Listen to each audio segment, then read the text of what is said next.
there were times where I was just full on my knees, just completely submitting myself to God and saying, if you are there, if you are listening, please just show yourself.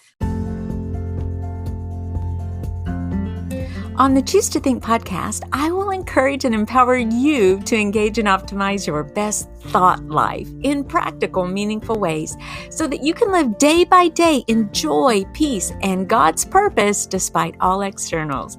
This is Victoria, and welcome back to the Choose to Think podcast. I'm so glad you're here. I am so excited today to introduce to you my guest for the Choose to Think podcast, Susan Mills. Now, you may remember that I had her husband, Cameron Mills, on episode 80. And if you haven't listened to that episode, you need to go back there and listen to it right now.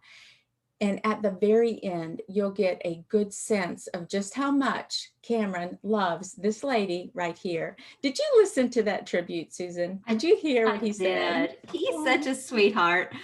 But, truth be told, I was sitting in the other room. So after it was recorded, I said, were you saying that because you knew I was listening? But no, he's just very, very sweet. He's the love of my life. So we're both very blessed.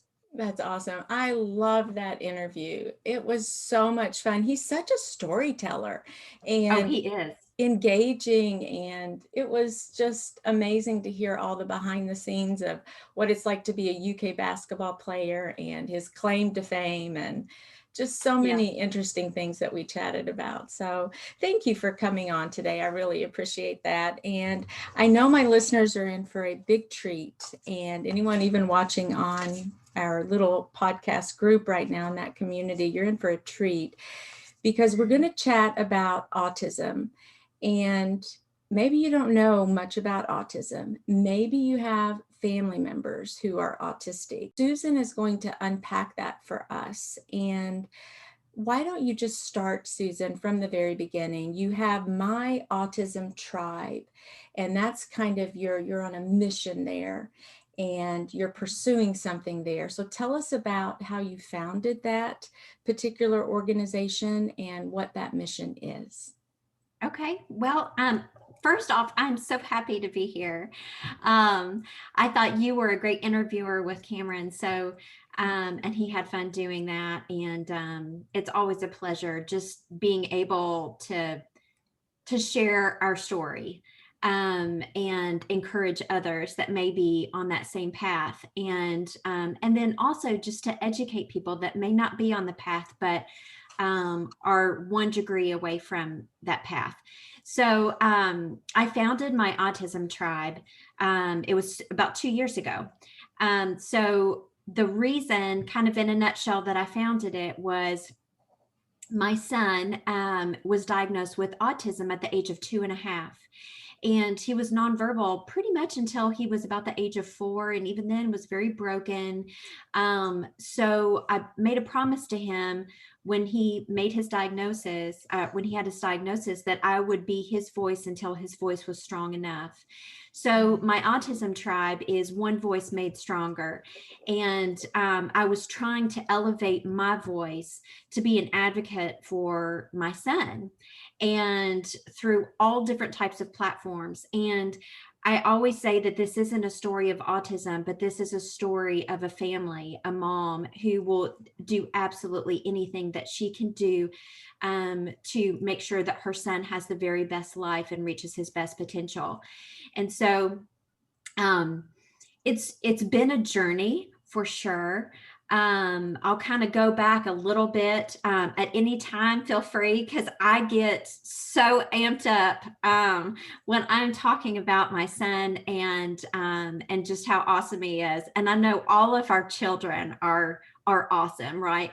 But I have the most awesome one. Okay, well, we might have to disagree on that. I have some grandbabies now who are just amazing. Yeah. So he just to share kind of, I'm an open book. So sometimes it it might be too much information, but I always say, sharing your story and sharing the real and the raw of it may help someone that is so much immensely in a dark place. And I had I had hoped that I would have had the same when I was in that place, and I didn't. So, I had a very healthy pregnancy. Alex, who's 7 years old now, he was born without any complications. 10 fingers, 10 toes, amazing, cute as a button, and still is, and sharp as a tack. I say sometimes too smart for his own good, but um, he was developing normally. I had the what to expect in the first year, like flipping Yes. through it. I Yes. was checking the boxes, patting myself on the back. I'm an awesome mom, tummy time was going great. And then, there were certain delays in some areas, in the babbling, and people are always like, boys are so much later to talk than girls, but they're a little bit more physical first, with walking or things like that. So I really didn't pay too much attention to that. And all of his wellness visits were going as scheduled. And, again, we were checking the boxes. And then around, I would say 18, 19, 20 months, I started to see regression in some areas, and it wasn't anything that was overnight. A lot of people will bring into the question, vaccine injuries and things like that.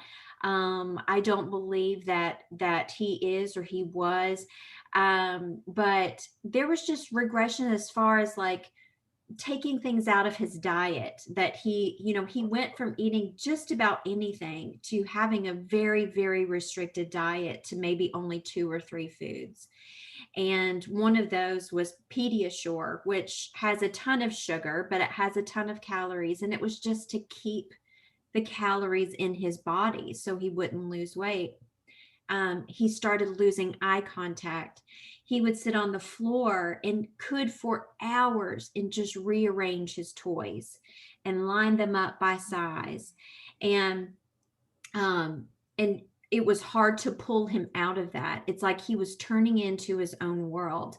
And it was so hard to watch this happening and not knowing what was going on. And I remember at his 2 year wellness visit with his pediatrician, she made the comment, well, he is quiet.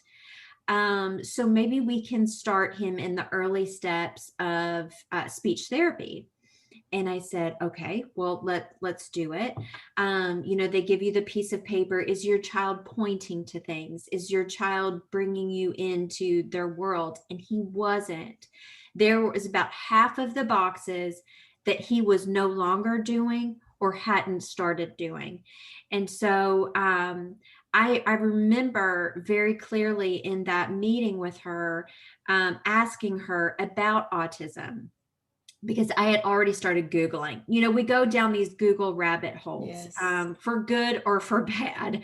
And because we start just, if we see something off, it's like, what is this? Something in my gut was telling me Yeah. that something was off.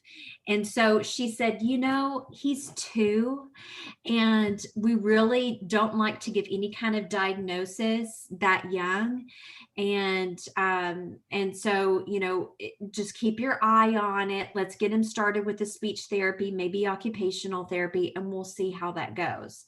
So we started. It was an hour of speech therapy a week. It was an hour of occupational therapy a week. And they would come to the home. And to be quite honest, I was doing the same things with him that they were. We just still weren't making any kind of traction with it. It was really disheartening.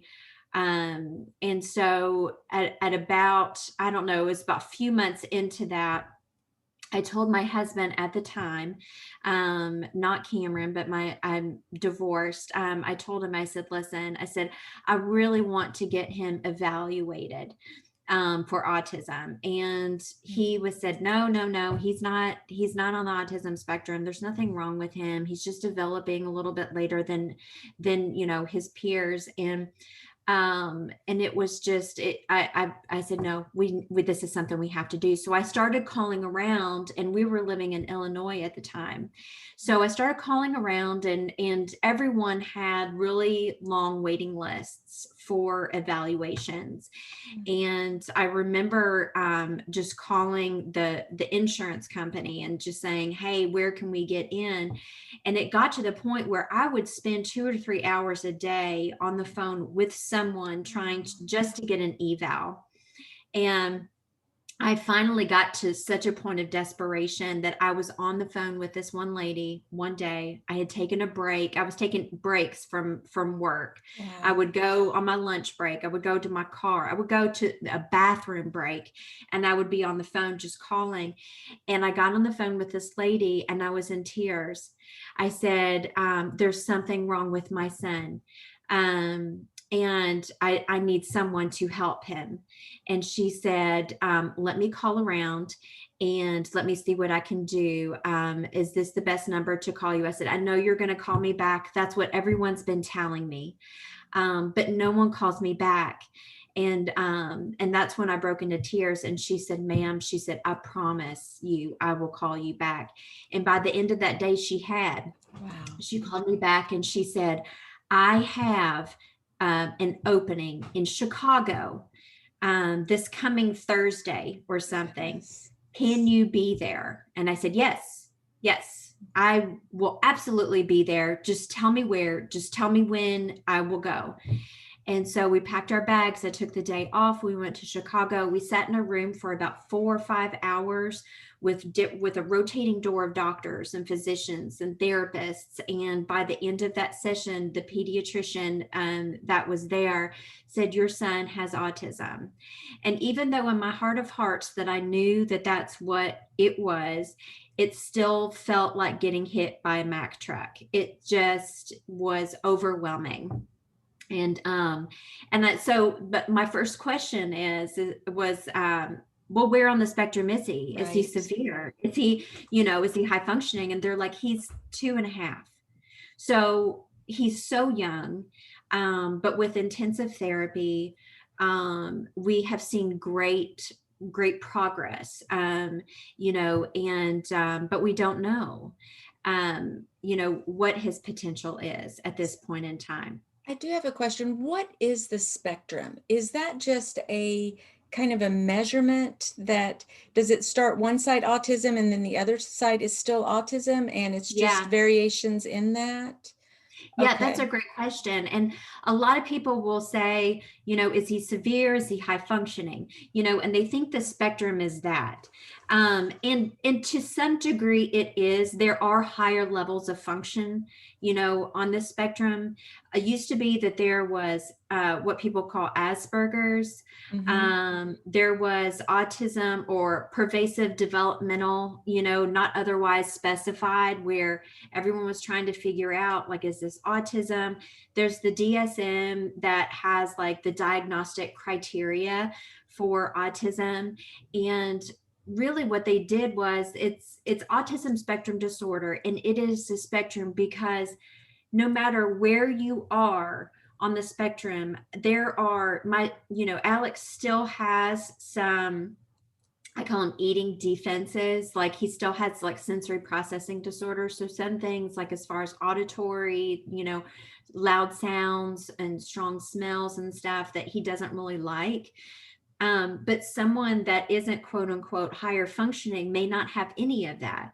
So it's just this whole colorful spectrum where it doesn't matter where you are, every single person, like if someone says, I have breast cancer, there is a very diagnostic criteria on this is what that is, and this is how we treat it. With autism, it is not. It is very much not a one size fits all. It is, here is this person, and here is this person, and here is this person. And they all have very different potentials. They all have very different sensitivities. Um, and it's just, it is the most fascinating, maddening, frustrating, beautiful thing that I've ever experienced.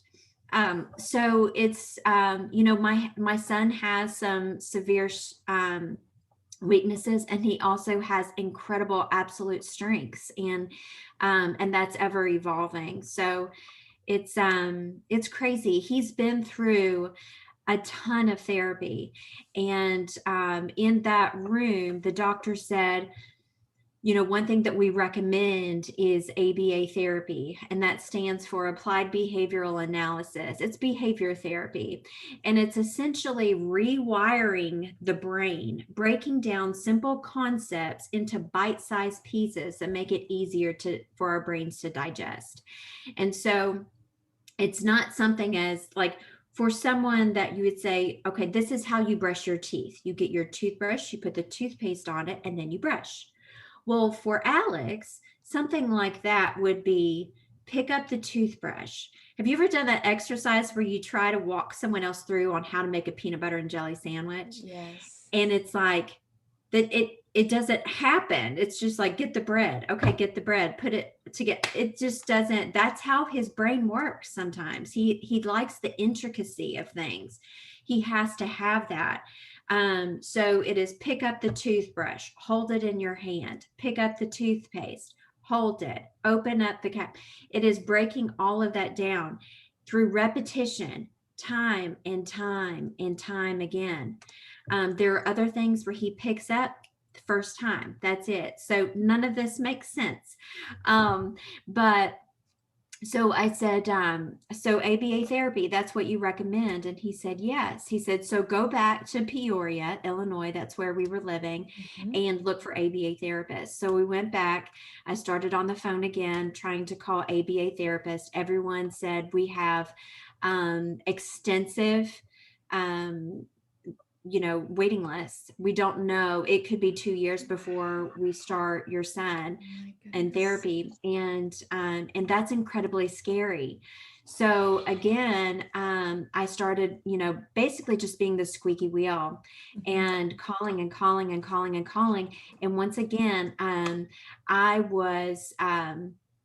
I got hold of this company, and I said, listen, I know that he's requiring like 40 hours of ABA therapy, but if we could even start off with 10 or 15.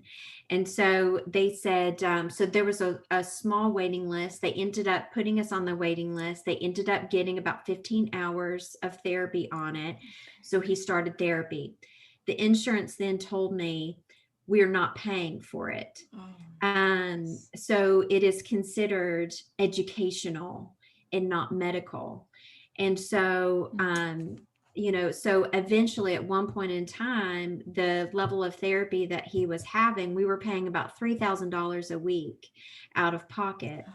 And that's just not sustainable. So, so I started researching for states that had insurance mandates, and Kentucky was one of those states at the time. And so I got a call out of the blue, which wasn't out of the blue. It was very much a God thing, from an employer that I'd worked with about 10 years prior to that, or 15 years prior to that, asking if I'd ever thought about moving back to Kentucky. That they had a position available, and they thought that I'd be perfect for it. And I said, well, let's talk. So long story short, we ended up moving back to Kentucky. We ended up getting him into a really, really strong ABA therapy program. We went from paying $3,000 a week down to $20 a day for his therapy. And he started making such tremendous progress that 3 years ago, or two years ago, he quote unquote graduated from his ABA therapy program. So he is doing so well. This last year during the pandemic was kind of a wrench in everything. But he's the doors are open to the school, and we're back in, and he's once again thriving again. So that's kind of it in a huge nutshell. Wow. Wow. I want to unpack. You said that this experience is fascinating, maddening, and beautiful. It's fascinating because our brains are fascinating. Um, we experience so much in our lives, and there are things tucked away in boxes in our brain that we may not have even truly accessed yet and really settled into. And all of these experiences in our life are what create us and make us who we are. The trauma that we've had in life, the beautiful moments that we've had in life, the people that have come in and out of our lives, all of the experiences, that in and of itself is fascinating. And then to see how autism is in the brain, and there's still so much that we have to learn about it. Um, just to think back and hear these stories of adults and what they went through and the lack of therapy that they had, growing up, and is just, it's mind boggling. And the type of therapy that Alex had, ABA therapy, where it's literally rewiring the brain and desensitizing some of those things, like a lot of the sensory exercises that he's done. The way our brains interpret sounds. So it's like, he his sense of hearing is so heightened that he can hear things that I wouldn't even hear. And it's amplified in a way. So if we go into a restaurant, the sounds, the clinking of the fork on the plate, the way his brain processes that is very different from how ours processes it. It's like there are certain synapses that don't fire. But with training, literally like sensitivity training, we can start training our brains to desensitize to some of those things. And then as far as the part of maddening, you have just the overall maddening process of, you have extensive waiting lists for people to not only be evaluated for autism, but then after you have the evaluation, it's like you receive this certificate. I graduated. Now I get to, go on to bigger and better things. And then you're told we have extensive waiting lists for therapy. And so it's like, as soon as you reach one milestone, you have another milestone, another hurdle that you have to go through. And the same with, behaviors. There may be, as soon as you feel like, okay, I've got this thing figured out, I know my son inside and out. There's a little thing that's thrown in there, that it's like, oh, I remember there was one time where, for whatever reason, we were in a restaurant and he ate cauliflower, like steamed cauliflower. And I remember just looking like, What just happened? are you seeing this? Is this happening? So what did I do? I went to the store and I just got a ton of cauliflower. The kid has never, ever once eaten it again, has had no interest in it whatsoever. But in that moment, it was the best thing ever. I have no idea. So it's maddening. Like you're trying to figure out, like, this person who was created in your womb, and you think that and I know that I know him more than anybody else on this planet. And yet you still try to wrap your head around it. What about patience, though? How did you Yeah. deal with patience on a day-to-day basis? Let's say, or any frustration, did that just well up in you? How did it grow you as a mom? How did you deal with those frustrations that I'm sure were there? They're there with my children, Mhm. and I don't know if they were even augmented, say with Alex or under this Mhm. scenario. I'm not sure, but how did you deal with that? Like if he's wanting to do something repetitively, for example, and you need to get out the door, and how did you slow down enough to be calm and patient and tender and loving, or whatever it was that he needed, that he would respond to? How did you train yourself to engage in that way instead of just flying off the handle or going crazy, or, you know, putting fuel to the flame there? Does this make sense as a Yeah. question even? Yep. Absolutely. I have to say that um, from the moment he popped out, I became a different person. There's a whole other level of patience that I never even knew existed within myself. And then when you have on top of that all of there were so many times, and it was a dark, dark time when Alex received his diagnosis. And I always tell people, I said, I spent a very, very good 6 months researching for ways to blame myself on why this happened. Was it something that I did? Was it something I ate? Was it something that I did when I was 10 years old? Was it, what caused this? It must have been something that I did. And then one person that it was at work, said, you can continue to beat yourself up with this. You can research for ways. And she said, but at the end of the day, he is still your beautiful child. And that doesn't change anything. It does not change his diagnosis. It does not. And I hadn't really thought about it up until that point in time. But I started becoming more patient with myself. And that patience rolled over. I've always been patient with Alex. And I don't know why, even when he was having a meltdown or anything like that, I can't say that there's never been stress there. Because there's definitely been stressful times. And I won't go into full details, but my marriage at that time too was not good. And there was a lot of abuse there. And so when I moved back to Kentucky, I had to move back to Kentucky to be closer to family, for Alex and I to be safe. And so there was a lot of personal turmoil that was going on at the same time when Alex had received his diagnosis. So I had no choice other than to be patient and to survive.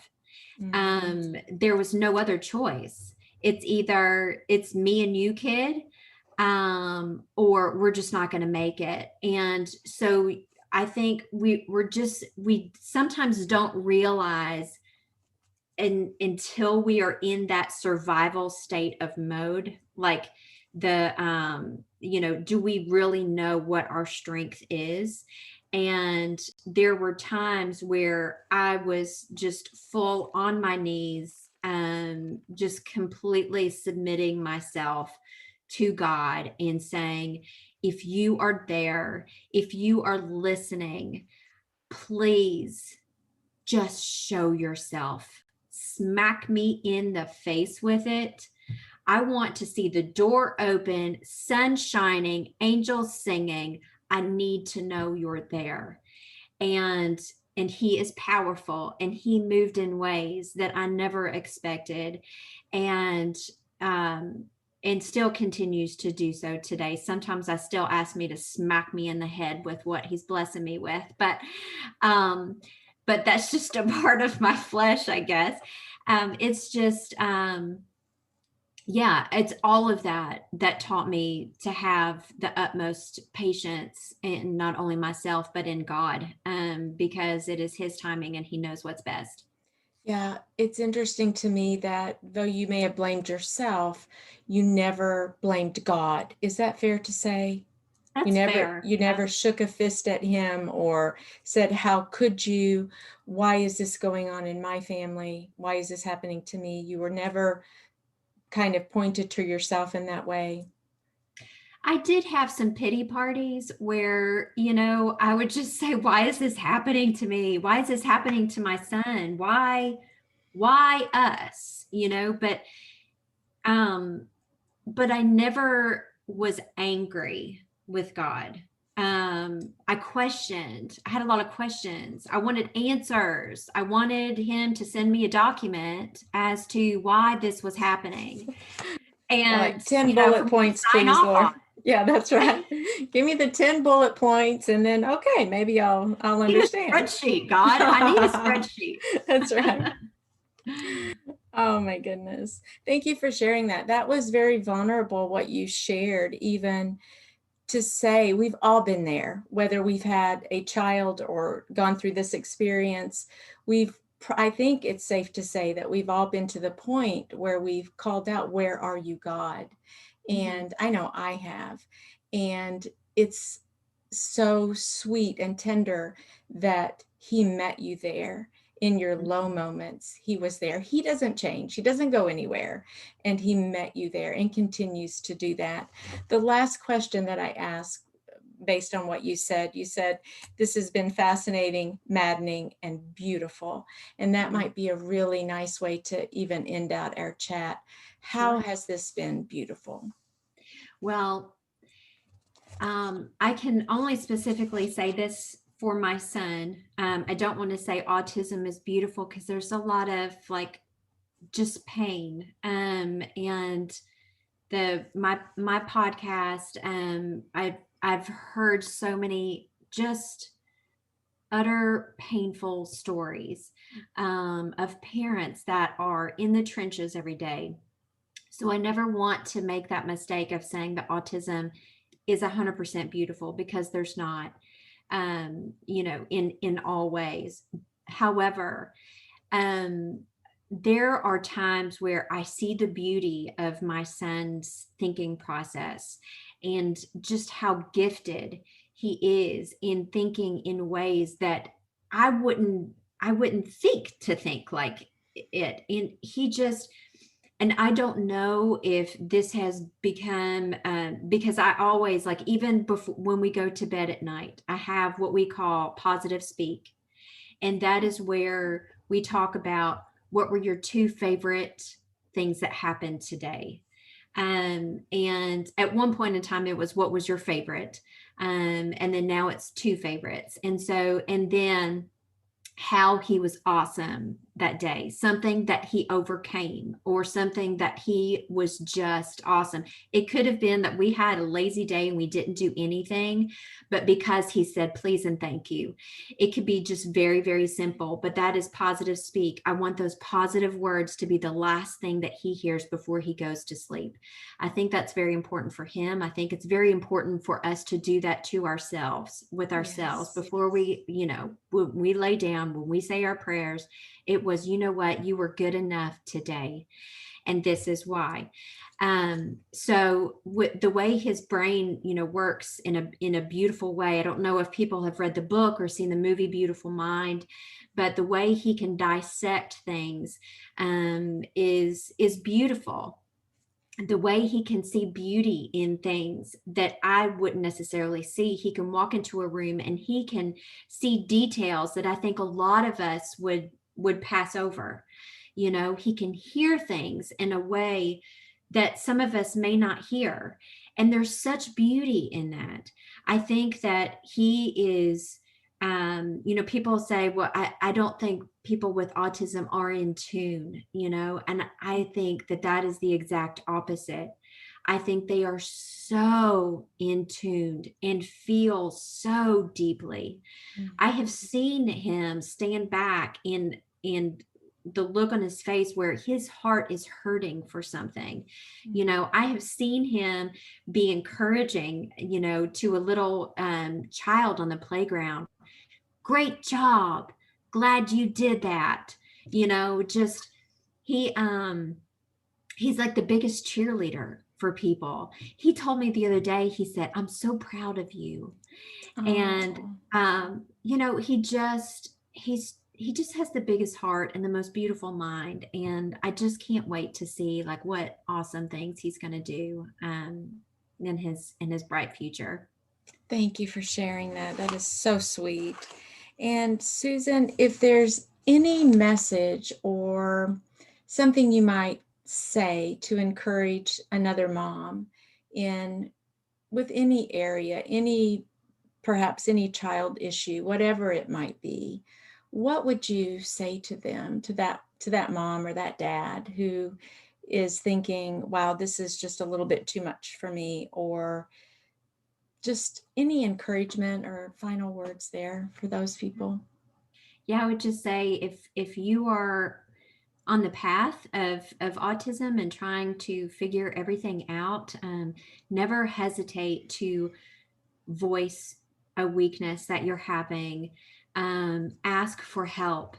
And I've even told like some of the my listeners on the podcast, it is okay if you go like for a week and something as simple and ridiculous as, you know what, this week we're going to use paper plates and plastic forks because I just can't do the dishes this week. Like, just start simplifying your life and really focusing on the things that really matter. Do we have to eat on fine china? No. The food's going to taste the same, and you don't have to do dishes afterwards. So you have to give yourself grace in so much of this. And that's just for any parent, that's for any person. There are going to be ebbs and flows in life. And I'm saying all of this as I'm like, okay, I need to work on these things still too I'm myself. sure. It sounds great, but to implement those on a daily basis, we have to make very conscious decisions on when our feet hit the floor in the morning, when our eyes open in the morning. You say, okay, how can I make this the best day possible? And there are going to be off days, and that is okay. You just have to pick yourself up and know that you can keep going and just find your support system. That in and of itself is probably the very, very best thing that you can do, is just having someone that will do nothing but just even listen, and then just shake their head. Been there, done that, or just come here, let me give you a hug, and let that be good. Very good. How can people reach you, Susan? Well, I have a website. It's myautismtribe.org, or you can type in .com too. It'll both go to the same place. My contact information is on there. There's a form you can fill out if you have a question. We're on Facebook and Instagram and Twitter and YouTube, all under My Autism Tribe.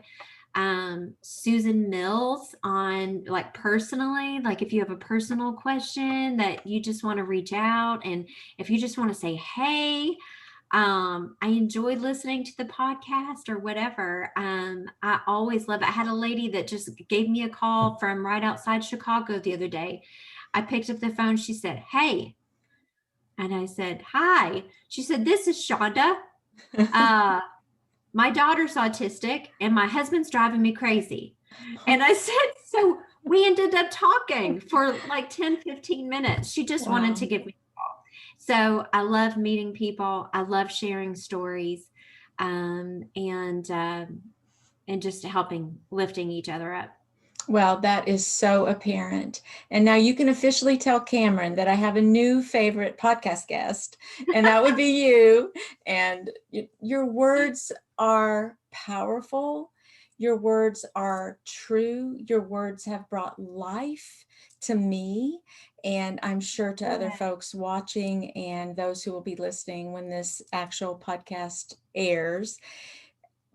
Your message is powerful, and it's so, I don't know, I don't even know if I have the words, but it's been very pleasant and real. And your transparency, I appreciate so much, because somehow I think, okay, Susan is doing this in a way that is just spectacular. But I also know that you rely on God, and that He is your strength and He is your support. And it's what you've painted, this picture you've painted may not be the story for everyone going through this, but you've offered a little glimpse, us together, to just get a little bit of a glimpse into what is possible and how to navigate this. You've been such a bulldog in researching and, holding on and not letting go, and just that tenacious spirit that you have. Not everyone has that, but maybe your sharing this could allow that to rise up in them today and allow them to think, I'm not going to give up. I'm going to keep pushing. I'm going to be my child's advocate in this situation. I am going to fight.